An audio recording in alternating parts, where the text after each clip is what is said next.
So today we are here for a TED Talk on college drinking by the one, the only, Jonathan Alford.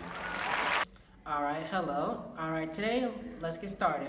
College drinking. The first 6 weeks of freshman year are a vulnerable time for heavy drinking and alcohol related consequences because of student expectations and social pressures at the start of the academic year. Because of these, many students come to college which establish drinking habits, and the college environment can exacerbate the problem. According to a national survey, almost 60% of college students ages 18 to 22 drink alcohol in the past month. Almost 2 out of 3 of them engage in binge drinking during the same time frame. Binge drinking. Binge drinking can pose serious health and safety risks, including car crashes, drunk driving arrests, sexual assaults, and injuries. Over the long term, frequent binge drinking can damage the liver and other organs. Alcohol poisoning. Alcohol poisoning can lead to permanent brain damage or death. Symptoms including vomiting, slow breathing, coma, mental confusion, or the person cannot be aroused. Death. About 1,825,000 college students between the ages of 24 and 18 die from alcohol-related unintentional injuries, including motor vehicle crashes. Now I'm talking about assaults. About 6,996 students between the ages of 18 and 24 are assaulted by another student who has been drinking. And now sexual assault. Sexual assault. About 97,000 students between the ages of 18 and 24 report experiencing alcohol-related sexual assault or date rape.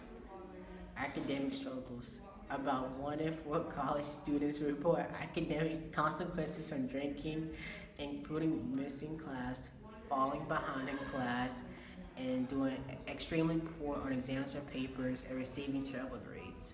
About 20% of college students meet the criteria for alcohol use disorder. Alcohol can increase occurrence of suicide attempts, health problems, injuries, unsafe sex, and driving under the influence of alcohol, as well as vandalism, property damage, and involvement with the police. And also, if you drink, you will do the dumbest decisions in your life, so think about your drinking habits. And how to fix college drinking, education awareness programs, behavior intervention by health professionals, or limit the use of alcohol on campus, as this will cut consumption and keep the consequences that will follow. And also a couple of tips: if you go to a bar, make sure you have friends with you. And if you do drink, make sure your buddy drives you home, and don't get behind the wheel or else booze it or lose it. And stay away from drinking, kids. Thank you. Alright, I'm gonna talk about this young girl's story by the name of Kathleen. She's the mother of a dear girl named Allie. Allie died at the age of 18 after a night of binge drinking. Allie was a freshman at the University of Wisconsin in the honors program at the School of Business on a scholarship.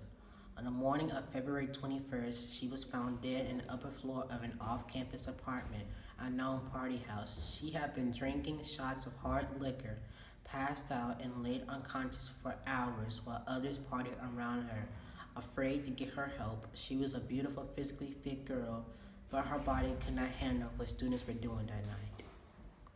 So if you kids decide to do drinking, do not follow the example of Allie. And watch and be careful what you drink, because no matter what you drink, it could severely affect your body. And make sure no one puts anything in your drink while drinking. Alright, I'm gonna talk about another story that has killed another teenager. This past spring, Timothy, a 19-year-old student at Penn State, died due to a combination of toxic levels of alcohol in his system, multiple falls, and the ignorance of his fraternity brothers, even after it was allegedly evident that he needed to be taken to the hospital.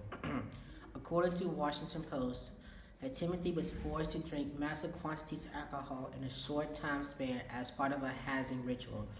Over a span of 12 hours, Timothy fell off a couch multiple times, onto an iron railing, a stone floor, and eventually head first into the front door of the frat house, leaving him unconscious. This was all witnessed by multiple people, but nobody decided to take action until it was too late. Before he was taken to a medical center by his fraternity brothers, Timothy had fallen once more down the steps to the basement where he remained for hours before anyone came to his aid. Timothy's fraternity Beta Theta Pi is now being charged with a number of crimes, including hazing, furnishing alcohol to minors, tampering with evidence, and more. Additionally, 18 of fraternity brothers are being charged in connection to Timothy's death, 8 of them with involuntary manslaughter and aggravated assault. While binge drinking and acting reckless on campus is nothing new, the problem has actually worsened. Research from 2015 show that more than 1,800 college students die from alcohol-related incidents every year. What's shocking is how little universities have actually done beyond the occasional suspension or sternly worded press release to successfully change the pattern of alcohol-fueled deaths.